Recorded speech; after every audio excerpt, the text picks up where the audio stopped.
ये आकाशवाणी है।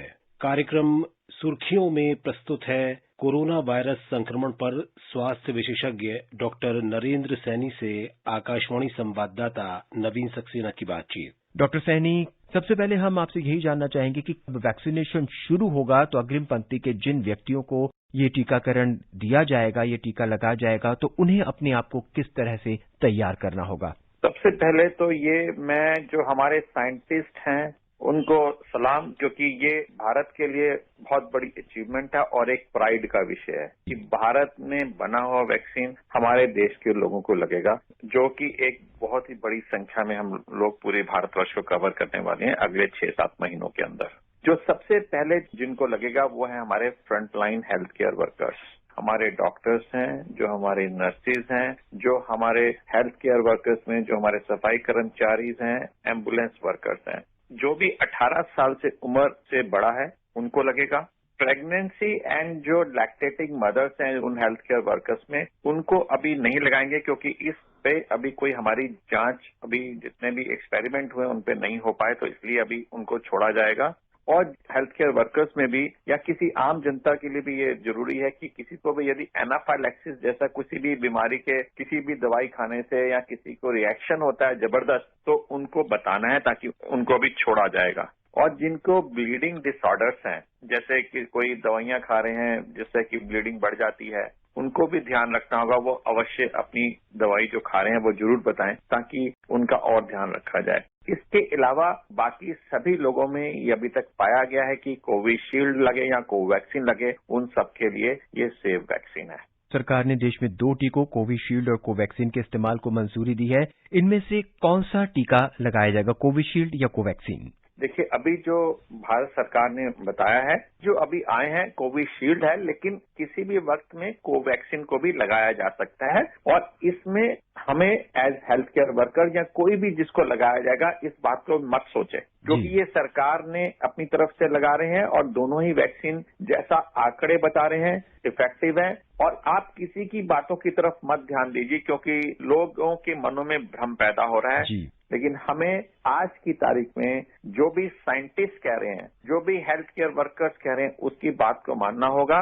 और इसमें सबसे बड़ी आप देखिए कि हेल्थ केयर वर्कर्स है जो सबसे पहले इंजेक्शन लगवाने जा रहे हैं। तो आप सोच सकते हैं यदि हेल्थ केयर वर्कर्स सबसे पहले लगवाने जा रहे हैं तो किस आशा के साथ और किस विश्वास के साथ वो जा रहे हैं, उसी विश्वास के साथ आप लोग लगवाइए, क्योंकि ये साइंटिस्ट लोगों ने इसको मंजूरी दी है, ना कि किसी पॉलिटिकल पार्टी ने इसको मंजूरी दी है। हमारे प्रधानमंत्री ने भी बार बार कहा है कि जो साइंटिस्ट कहेंगे वही हम करेंगे। तो जब साइंटिस्ट हमारे इस बात को दे रहे हैं कि आप वैक्सीन लगवाए, तो सभी को वैक्सीन लगवाना चाहिए। यदि आप बात को सुनना है तो सिर्फ या तो जो सरकारी तत्वों से बात आ रही हो या साइंटिस्ट या आपके डॉक्टर्स ने आपको बोला हो, उसी की तरफ ध्यान दीजिए, बाकी किसी तरफ कोई ध्यान देने की जरूरत नहीं है। एक कदम रखने जा रहे हैं जिसमें कि हम शायद कोविड-19 से अगले 2-3 महीनों में शायद हम छुटकारा पा पाए। डॉक्टर, कहा जा रहा है कि बच्चों को ये टीका नहीं लगेगा। किस उम्र तक के बच्चों को ये टीका नहीं लगेगा? अभी जो भी हमने इनके ऊपर निरीक्षण किया है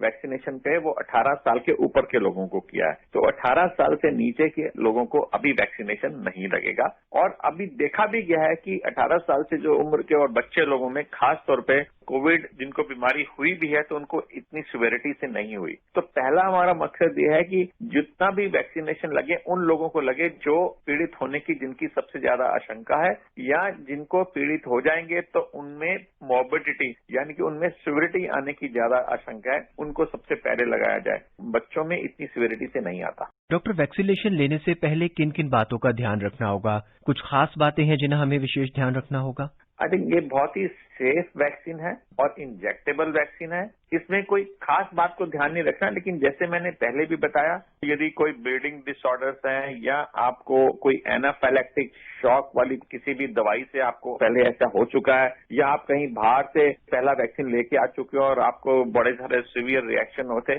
तभी हम इसको वैक्सीनेशन को ध्यान रखना है। अदरवाइज जब आपका टर्न आए, जब आपके पास SMS आए, आप आइए अपना वैक्सीनेशन लगवाइए। लेकिन जैसे कि बताया भी जाएगा आपको और हम भी बता रहे हैं कि उसके बाद आपको वेट करना है लगाने के बाद कि आपको कोई रिएक्शन तो नहीं हो रहा। 30 मिनट तक आप उसी जगह पर, आपके लिए जगह बनी होगी जहां पर आप उसका वेट करेंगे, और आपको यदि कुछ भी रिएक्शन हो तो वहां पर आप उनको बताइए ताकि आपका ध्यान रखा जा सके। और वही जैसे कि एज है, 18 साल से ऊपर की उम्र होंगे, प्रेगनेंसी और लैक्टेटिंग फीमेल को हम नहीं लगाएंगे। बस इतनी छोटी छोटी बातें ध्यान रखने वाली हैं। आई थिंक अच्छा वैक्सीन है और हम सब इस बीमारी से छुटकारा पा पाएंगे।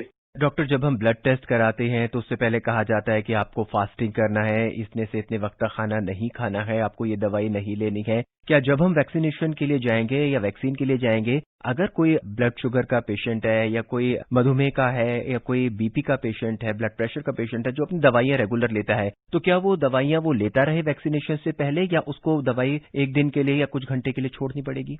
ऐसे में जो भी आप दवाई खा रहे हैं वो प्लीज अपनी दवाई खाइए। इसमें ना कोई ऐसा है कि आपको खाली पेट आना है या भरे पेट आना है। जैसे आप अपने ऑफिस के लिए जाते हैं, जैसे जाते हैं वैसे ही जाना है। आप अपनी दवाई पूरी खाइए। जिस वक्त आपको दवाई खानी है, इसके साथ उसका कोई रिएक्शन नहीं है, तो आप अपनी दवाई खाकर आए। खाली पेट आने की जरूरत नहीं है। रादर मैं कहूँगा कुछ खा के ही आए। पता लगा यदि वहां पर देर लगी तो आपकी ब्लड शुगर कम हो जाए, तो ऐसा करने की कोई जरूरत नहीं है, क्योंकि ये अभी हम नहीं कह सकते कि आपको कितने बजे लगेगा। आपके पास SMS आएगा, जब आपके टाइम का आपको पता लगे उसके हिसाब से आइए, लेकिन इसमें कोई परहेज करने की खास जरूरत नहीं है। डॉक्टर साहब, कोई लाभार्थी वैक्सीनेशन की पहली डोज एक सेंटर से लेता है, उसके बाद वो किसी वजह से वो स्थान छोड़ देता है और जब उसकी सेकंड डोज का नंबर आता है तो वो क्या किसी दूसरे और सेंटर से वो डोज ले सकता है? मैं बताऊं तो बिल्कुल ले सकता है, कोई इसमें कुछ नहीं है। लेकिन ये क्योंकि एडमिनिस्ट्रेटिव वर्क होगा, मैं इस पे कोई टिप्पणी नहीं करना चाहूंगा। हो सकता है कि जिस बूथ में वहां पे जाएं, क्योंकि जो अभी सरकारी तरीके से ये प्रोग्राम चल रहा है, तो हर जगह पर आपके पास पूरे आंकड़े हैं कि इस वैक्सीनेशन को यहाँ लगाया गया है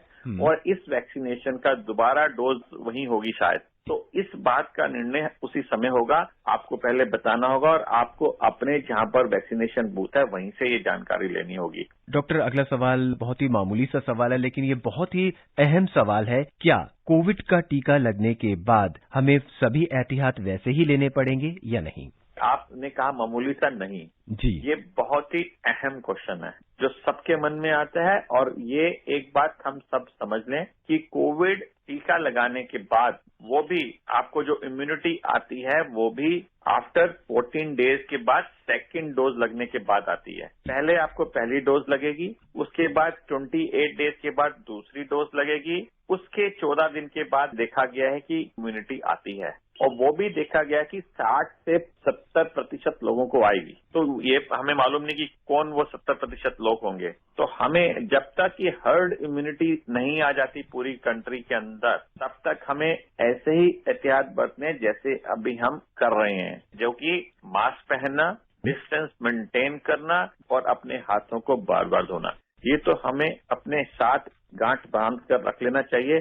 जब तक हर्ड इम्यूनिटी नहीं आती तब तक हमने इन चीजों का साथ साथ ध्यान रखना ही है। डॉक्टर साहब, वायरस अगर हाथ में आ जाता है तो क्या ये चलता फिरता रहता है वायरस हाथों में, या वैसे शरीर में जाता है? देखिए, जब हमारे हाथों में ये वायरस आ जाता है, चलता फिरता इस तरीके से जाता है कि जब मैंने हाथ कहीं भी टच करूंगा वहां पे ये पहुंच जाएगा। तो ये इस तरीके से चलता है। जैसे कीड़ों के पांव होते हैं उस तरीके के पांव तो नहीं है, लेकिन ये उससे ज्यादा खतरनाक है। कीड़ा एक होगा, ये इतने सारे वायरस आपके हाथों में होंगे क्योंकि बहुत छोटे हैं जो हमें नजर ही नहीं आ रहे। दुर्भाग्यवश ये इतने छोटे कीड़े हैं, इतने छोटे कीड़े हैं कि आपको तो आंखों से नजर ही नहीं आने। पता नहीं कितने हजारों में ये आपके हाथों में ये कीड़े लगे होंगे। और ये आप जहां पे भी हाथ रखते जाएंगे, यदि उस हाथ में वो कीड़े हैं तो उस जगहों पर सब जगह पे फैलते चले जाएंगे। और जो भी कोई उन हाथों के द्वारा वो हाथ वहां पर लगाएंगे, उनके द्वारा और फैलते चले जाएंगे और हमारे शरीर के अंदर, हमारे नाक के थ्रू जब हाथ हमारे नाक में जाएंगे, मुंह में जाएंगे, वहां तक पहुंच जाएंगे या हवा में उड़ जाएंगे और हवा से उड़ के फिर हमारे शरीर में आ जाएंगे।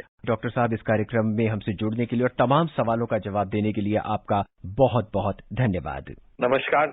अभी आप सुन रहे थे कोरोना वायरस संक्रमण पर स्वास्थ्य विशेषज्ञ डॉक्टर नरेंद्र सैनी से आकाशवाणी संवाददाता नवीन सक्सेना की बातचीत। ये कार्यक्रम आकाशवाणी के समाचार सेवा प्रभाग द्वारा प्रस्तुत किया गया। इसे आप हमारे mobile app news on AIR पर भी सुन सकते हैं। इस कार्यक्रम के संबंध में अपनी प्रतिक्रिया आप हमें ईमेल कर सकते हैं। पता है airnsdtalks@gmail.com। ये कार्यक्रम फिर से सुनने के लिए लॉग ऑन करें हमारी वेबसाइट newsonair.com।